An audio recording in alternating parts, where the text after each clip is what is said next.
It'll do. Alright, let's just start. Okay, so hello. I need to get a little bit comfortable, a little bit familiar with this lens. It's a really daunting, endless soul of an eye to stare into. But here I am practicing.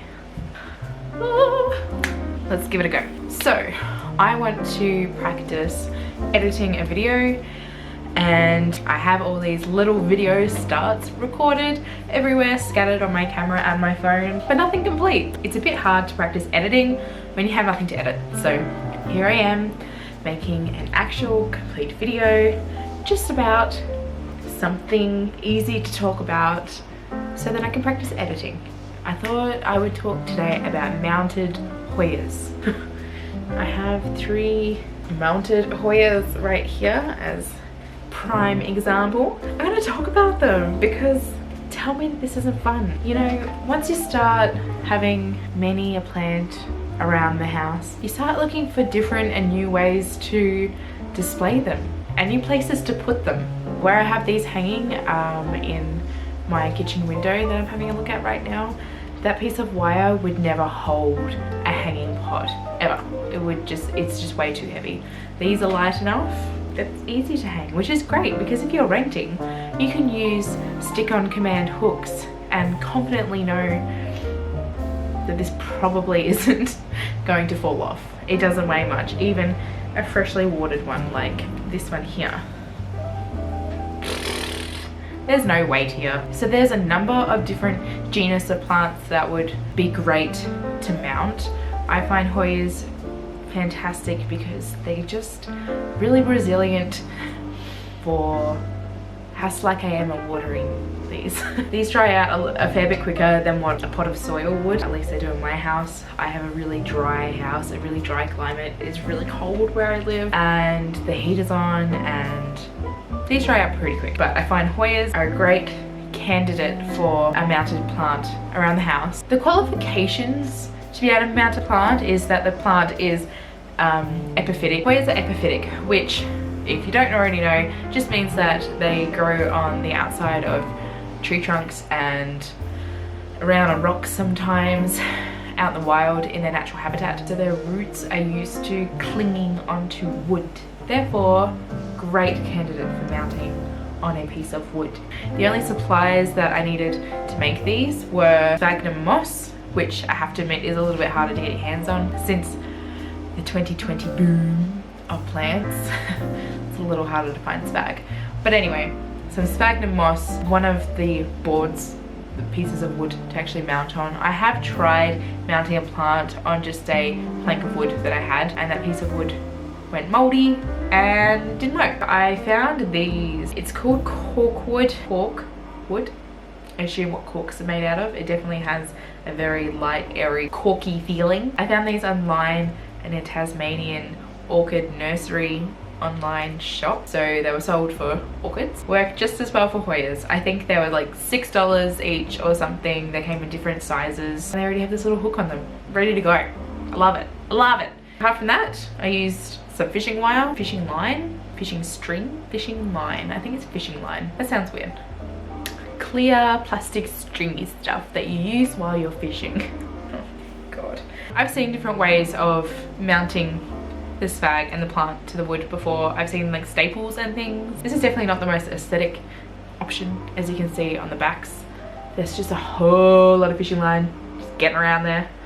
To be honest, while they're hanging up, I don't notice. I don't see it. I don't see that at all. I just see the plant, so I'm not worried about it. And then of course, the last thing that you'll need is a plant.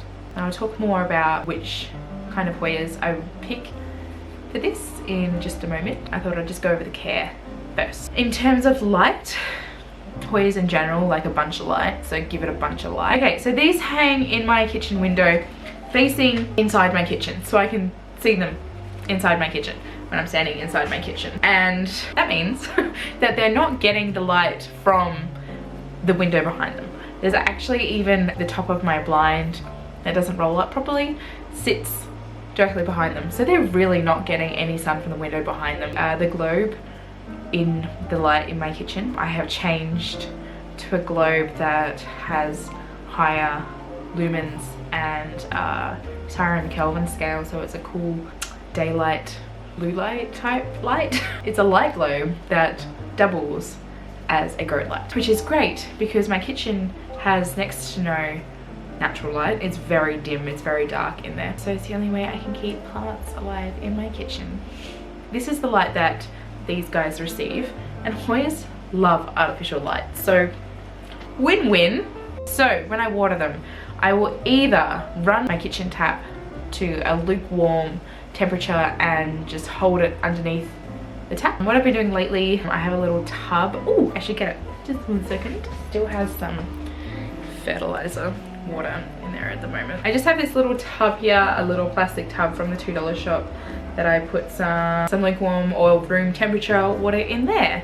And sometimes I will put already diluted fertilizer in the water as well. I will pop the plant in the plastic tub and let it soak up. I wouldn't keep this outside because it would dry out really fast unless you lived in a tropical, really humid climate, in which case I'm super jealous, and hang them outside, that'd be great. Okay, so in terms of picking a Hoya to mount, because we all know there's a lot of Hoya out there, I like to choose varieties that have big, thick, plumpy leaves. Let's just do one at a time, shall we?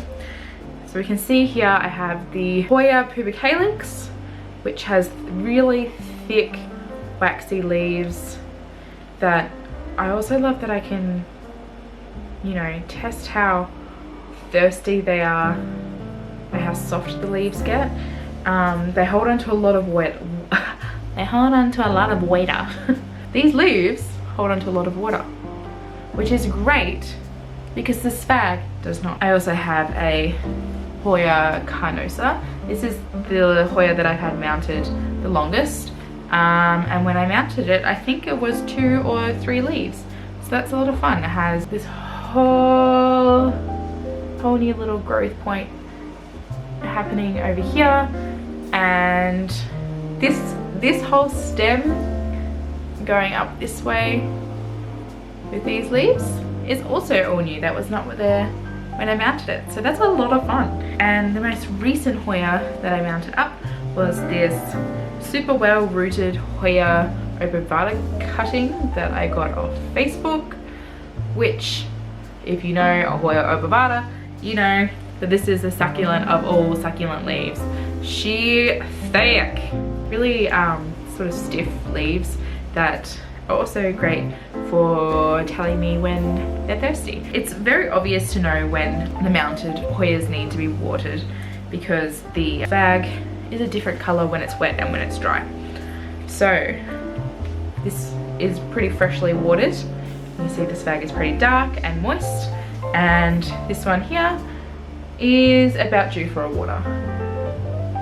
I do find that it's kind of like cocoa chips. I've seen the growers in Indonesia use.